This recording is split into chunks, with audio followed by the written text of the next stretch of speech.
Descúbrenos tu rostro, Padre nuestro, y pon tu ley en nuestros corazones. Señor, que nos conoces y nos amas, ante ti estamos, somos pecadores.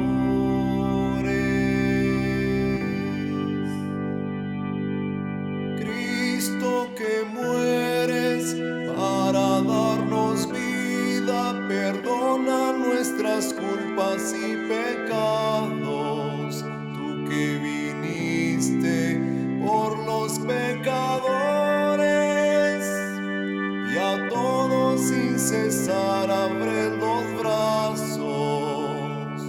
Descúbrenos tu rostro, Padre nuestro, y pon tu ley en nuestros corazones. Señor, que nos conoces y nos amas, ante ti estamos, somos pecadores.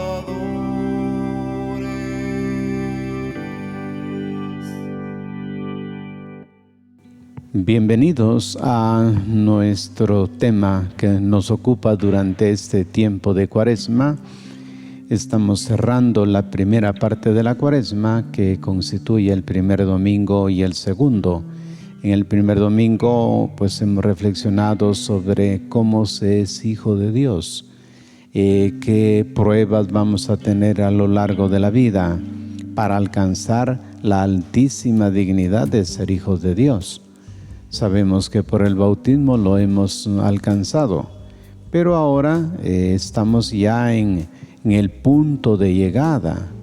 El punto de llegada se trata de este encuentro definitivo con Dios, y se habla de la glorificación de lo humano. Punto de salida, el bautismo; punto de llegada, el momento del encuentro con el Señor. Para eso, pues en la temática cuaresmal vamos considerando lo siguiente: con la mirada puesta en la meta del camino, hacia dónde vamos, y a la escucha del Maestro.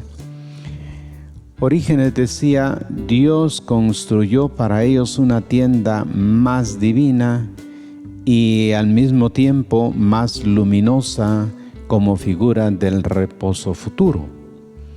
Así que nos encomendamos al Señor ya recordando estas palabras. Te damos gracias, Padre, porque Jesús anunció a sus discípulos su propia muerte y les manifestó su gloria en el Monte Santo, para que contara, según el testimonio de la ley de los profetas, que era necesario pasar por la pasión para llegar a la gloria de la resurrección. Así pues, la mirada no puede estar puesta sino en la persona de Jesús. Cuando el Padre dice desde la nube luminosa en la transfiguración: este es mi Hijo, mi elegido, escuchadle, nos está diciendo que Jesús es la buena nueva completa. Jesús es el Hijo amado que nos es dado. A Él lo contemplamos maravillados, a Él lo escucharemos hasta el fin del camino de la vida.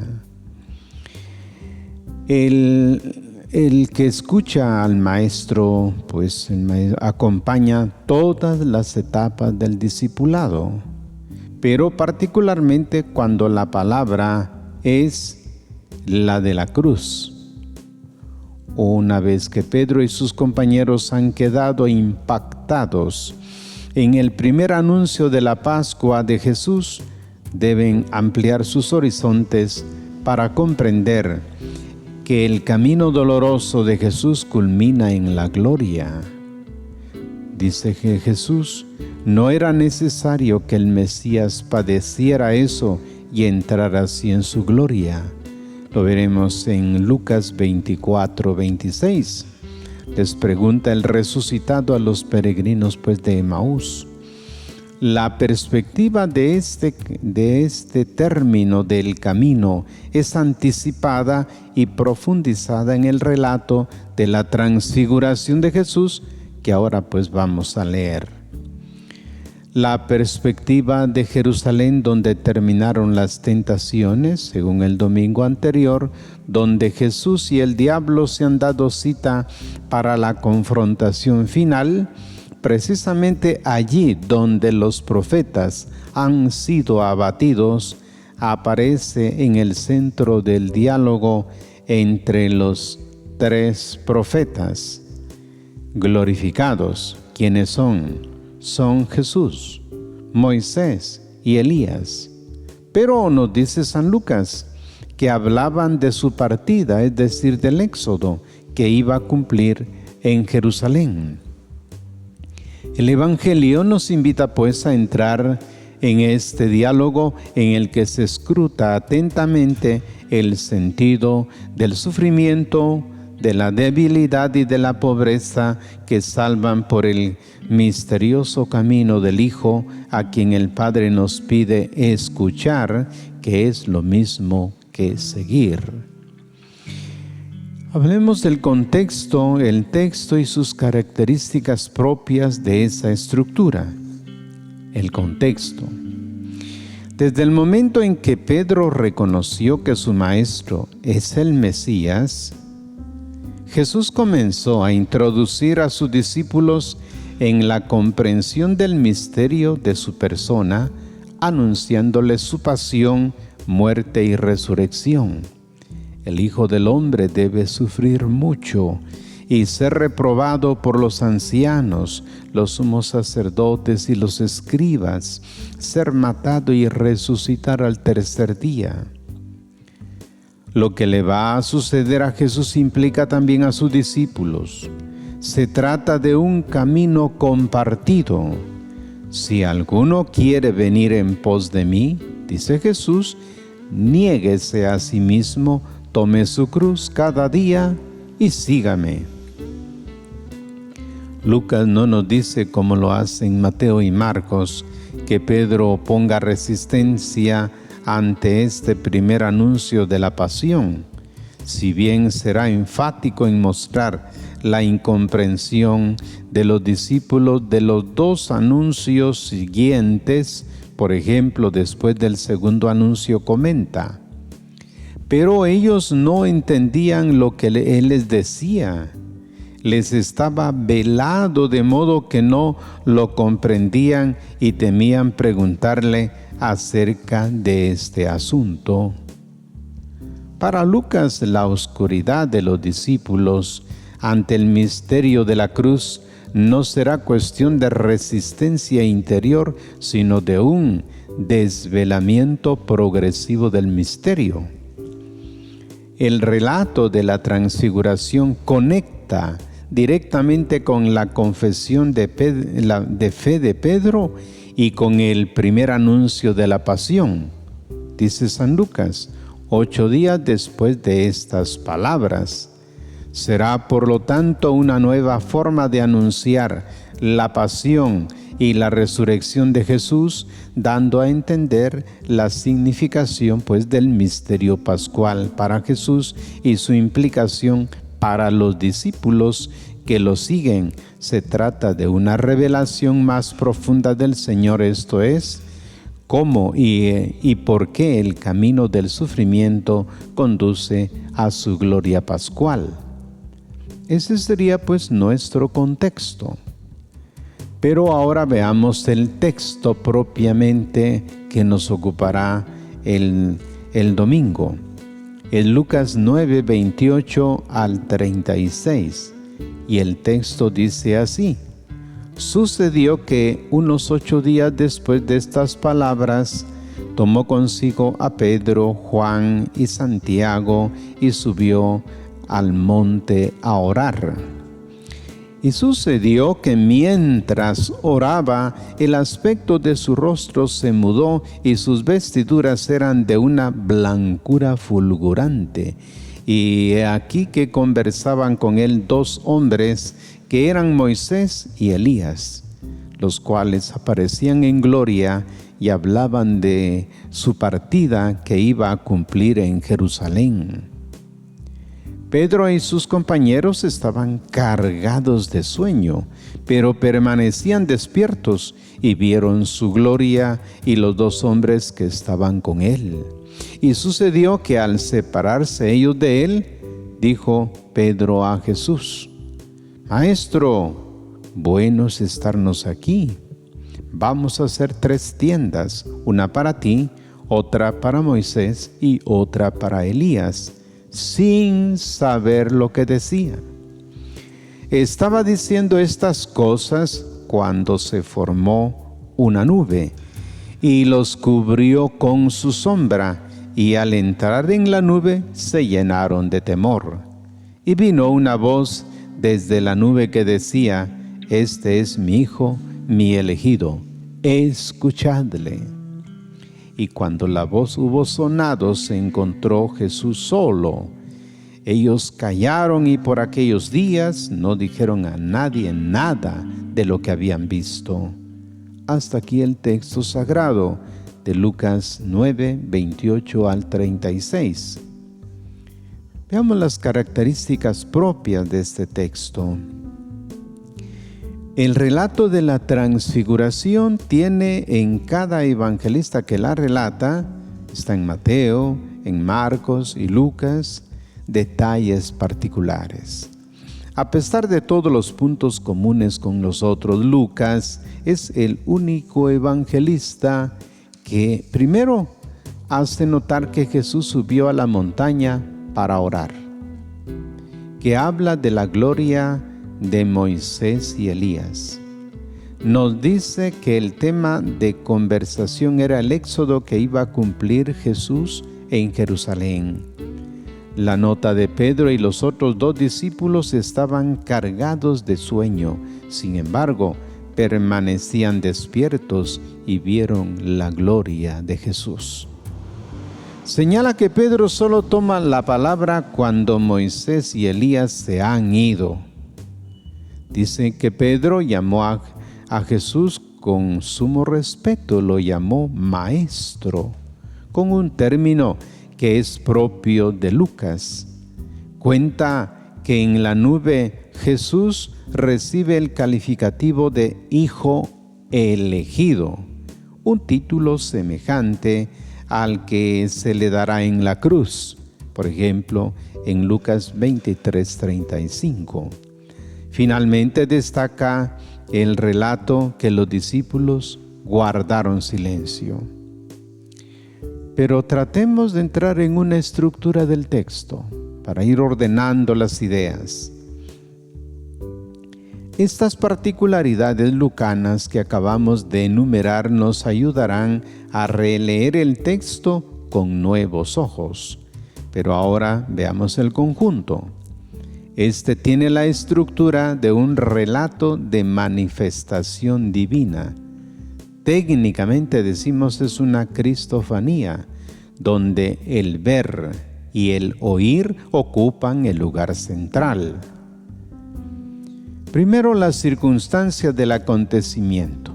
Jesús sube al monte a orar con 3 discípulos. Segundo, la visión de la gloria de Jesús y de los profetas sufrientes. Tercero, la audición del querer del Padre en la nube. Y cuarto, la conclusión: Jesús queda solo y los discípulos callan. Profundicemos un poco este relato. Vayamos al análisis de los puntos más relevantes del texto. Una asombrosa experiencia de oración. Dice el texto: subió al monte a orar. El evangelista Lucas, quien siempre presenta a Jesús orando en los momentos cumbres de su ministerio, ambienta la escena de la transfiguración en una experiencia de oración. Al interior de relación de Jesús con su Padre hay una comunicación intensa de la cual no conocemos las palabras, sino el efecto transformador que tiene en él. Curiosamente, con un relato evangélico de tan intensa comunicación entre Jesús y el Padre, Jesús y sus discípulos, Jesús y Moisés y Elías, Pedro y Jesús, el Padre y todos juntos, en ningún momento se reportan las palabras de Jesús. Jesús no dice nada. Pero la mirada no se aparta en ningún instante de la persona de Jesús transfigurado. En los discípulos, en quienes nos reflejamos los lectores, predomina una actitud de atención a cada detalle, y excepto las pocas palabras desatinadas de Pedro, se nota un silencio reverente y un contemplativo que se prolonga más allá de la escena. Ellos callaron, dice el texto. Tomó consigo a Pedro, Juan y Santiago. No dijeron a nadie nada de lo que habían visto. La mención estricta de la presencia de los discípulos al comienzo y al final enmarca la escena. Todo apunta a la formación de testigos que dan cuenta de lo que han visto. La parte central del relato se concentra en lo que los discípulos vieron y oyeron en la montaña. Ellos son tomados intencionalmente por Jesús para ser asociados en este gran acontecimiento. El verbo griego que se traduce por tomar consigo no se refiere a una invitación simplemente para acompañarlo, sino participar. Estos discípulos son los mismos que han sido testigos del poder de la palabra de Jesús el primer día de su vocación en el lago que no les daba peces. Son los mismos que han sido testigos de su poder de la palabra que les retorna el espíritu a la niña muerta. Son los mismos que junto con toda la comunidad de discípulos habían escuchado 8 días antes una nueva palabra de Jesús. Pero veamos un poquito, el subir a la montaña es entrar en un espacio de revelación. Ahí, estos son los discípulos a quienes se les va a revelar lo más profundo del misterio de Jesús, que en la segunda etapa de su formación no consiguen comprender. Ahora son invitados a captar participando de esta oración transfiguradora de Jesús. Por eso dice nuestro texto que los discípulos vieron la gloria de Jesús y los otros profetas sufrientes. Todo lo que sucede en la montaña es observado desde el ángulo de los discípulos. Vieron su gloria y a los hombres que estaban con él. Es importantísimo en cuanto que estos mismos Moisés y Elías fueron grandes conductores del pueblo de Israel, pero con un enorme sufrimiento. Y por eso se plantea que en Jesús de Nazaret se va a dar también, pero ahora, ¿qué es lo que va a mostrar? Una oración transformante. Lucas no utiliza la palabra transfiguración como lo hacen los otros evangelistas, más bien habla de un cambio de aspecto en el rostro de Jesús y más adelante habla de su gloria. Estos términos evocan el relato del Sinaí y en el que Moisés fue glorificado. ¿Recordarán cuando estaba en el monte Sinaí? Fue ahí, dice que cuando bajó con las tablas de piedra, entonces brillaba su rostro. Y estamos en la montaña santa. Allá Moisés, allá Elías, que también estuvo en el monte Horeb, y ahí estará Jesús, ahora en una montaña donde Él va a ser transfigurado.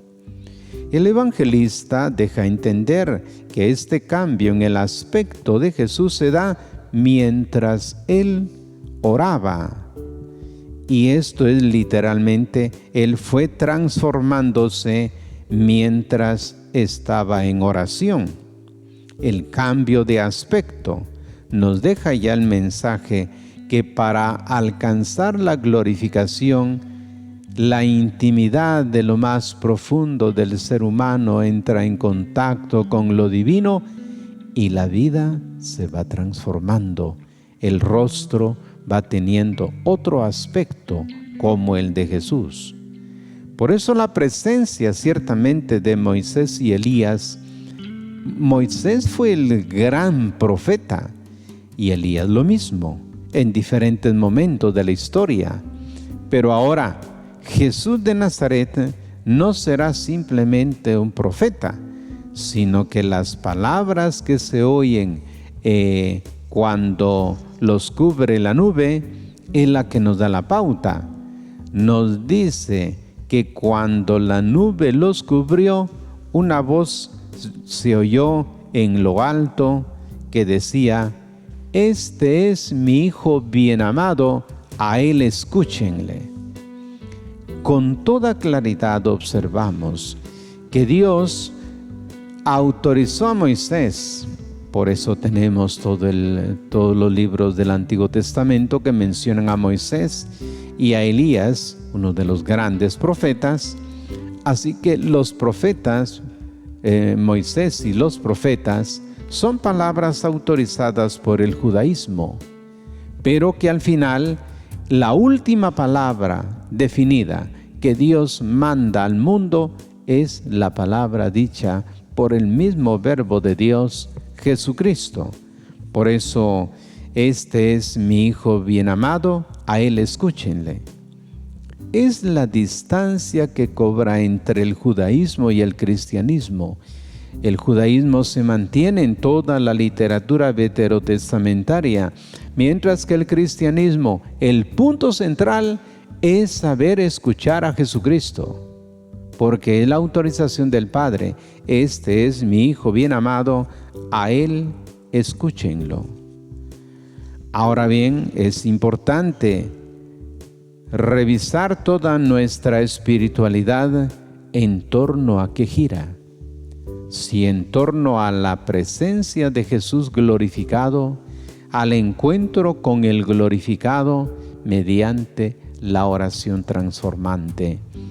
Es pues esta la oportunidad que tenemos en este segundo domingo que cierra la primera etapa de la Cuaresma para hacer la indicación. Por el bautismo hemos sido hechos hijos de Dios. Pero ahora el punto de llegada es la glorificación de lo humano. Cristo es glorificado en el monte, pero donde se verá realmente su gloria será en el momento propio de la resurrección. Entendamos pues ya este segundo paso que vamos dando en la Cuaresma y trabajemos por nuestra transformación interior mediante este contacto directo que le llamamos oración entre Dios y el hombre. Gracias por su atención. Hasta una próxima oportunidad.